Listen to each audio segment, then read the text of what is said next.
How you doing, everybody? Randy Richard here in the shop. It's a new project. It's be just a one video project. I bought a tool grinder. I showed that in a catch-up episode a little bit back, and everybody was recommended by diamond wheels for it. It came with green wheels. So I was communicating with Josh Taschuk up in Canada. He had bought one also, those a little bit back, and said you had to do a little bit of machine work and stuff. And after measuring things, I have to bore the centers out of the diamond wheels and enlarge the holes for the screws. So that's what I'm going to do here on both wheels, and we'll get them mounted and see how they run. So that's where we're going. Thanks again to everybody for subscribing, watching the channel, commenting, sharing the videos and stuff. It means a lot. Thank you very much, and I hope you guys enjoy, and away we go.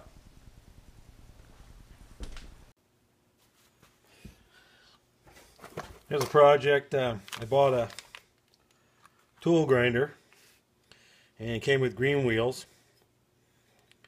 And everybody says put diamonds on, so I splurged and bought 2 diamond wheels, a coarse and a fine.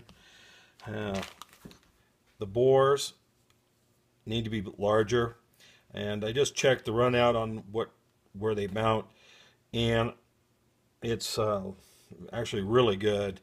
It's less than a thousandths.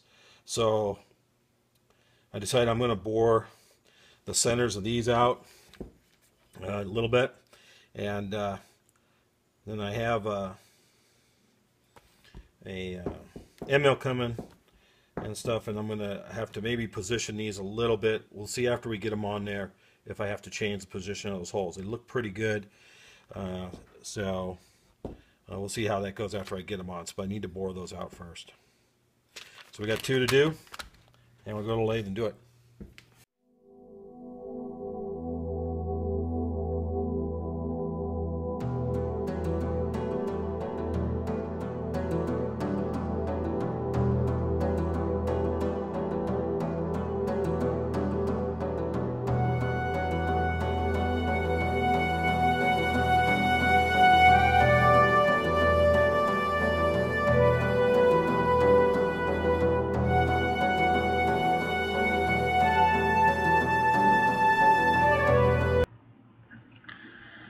So I'm dialing in the first diamond wheel.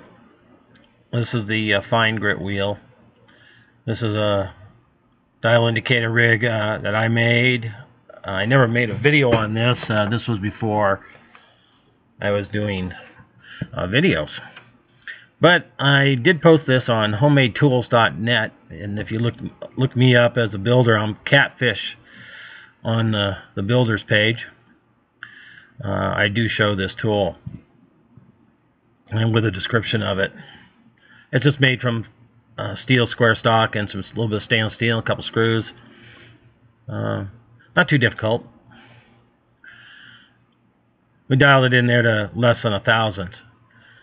We only need to remove, it's like 10 or 15 thousandths out of the bore. So I make one pass, about half the material here, and then measure, and then we make a second pass, measure. We were shooting for 1.260 on our measurement.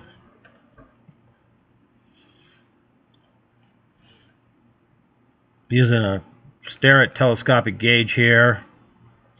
Set it at an angle like that and give this and lock it pretty tight to get your spring tension in one little flick through there. Only do it once and then measure. If you do it again, you won't get an accurate reading. So here's the second cut, and we get it finalized.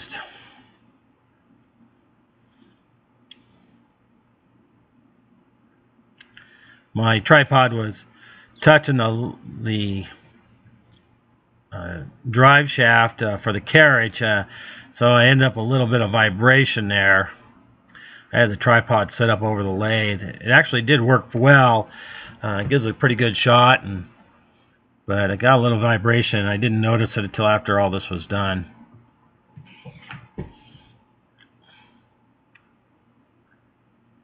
This material was pretty good. It was pretty good material. I don't know what the material was, but it was pretty good stuff. We were cutting there. What do we get? So we're within a half a thousandths. I'll take that any day. And this is the second wheel, the coarse wheel.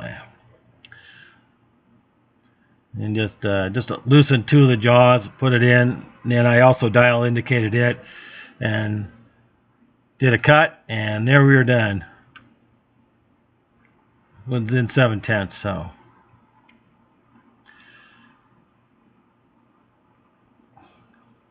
No, it's 7/10, within 3/10 on that one.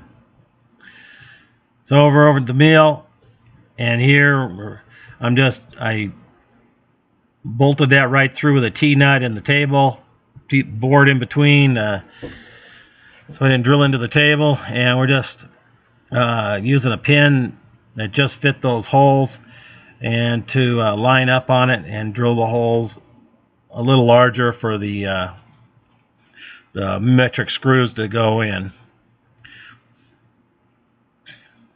The ones that came with were a shoulder screw, but they're not long enough.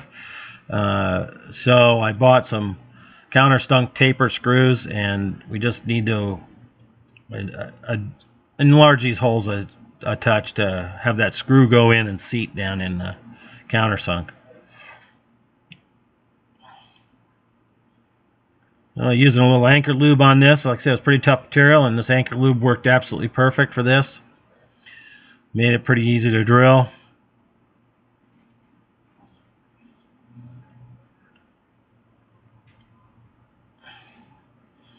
Drill that out, then put the pin back in and move on to the next one.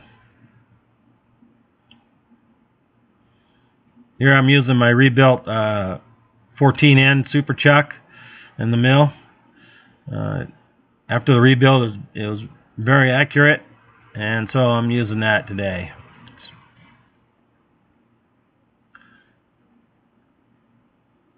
That's a Jacobs 14N. I bought that from Ben Zittner, who heads up the machining YouTube page. If you haven't been there, you should check that out. Join up. A lot going on there. Folks posting what they're doing during the day, and asking questions and making comments. It's kind of a fun sight.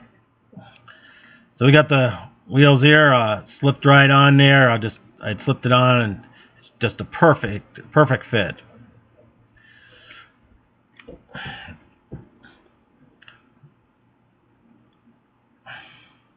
Just showing you that. Then I put in the countersunk metric screws. Those were 8mm. Test run. Here it goes. Both wheels replaced.